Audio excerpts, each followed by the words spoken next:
नाज़रीन मोहतरम, बड़ी तवज्जो से बात, अल्लाह ताला के जो वली होते हैं इनको समझने के लिए हमें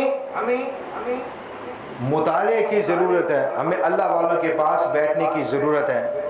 हमें घर बैठे कुछ लोग फैसले कर देते हैं कि नहीं जी अल्लाह के वली, नहीं जी अल्लाह के वलियों को नहीं मानना चाहिए। ये अजीब व गरीब व मजाक उड़ाते हैं।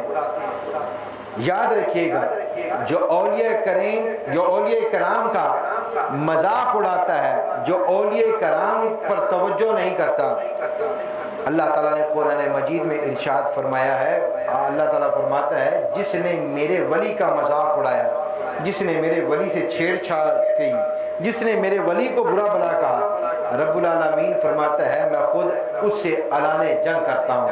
अब आप सोचिएगा, रब्बुल आलमीन से कोई जंग कर सकता है? हरगिज़ नहीं, कभी भी नहीं। तो हमें मान लेना चाहिए कि अल्लाह के वलियों का फैज़ लेना चाहिए, अल्लाह के वलियों की नज़र करम लेनी चाहिए, अल्लाह के वलियों से दुआ लेनी चाहिए।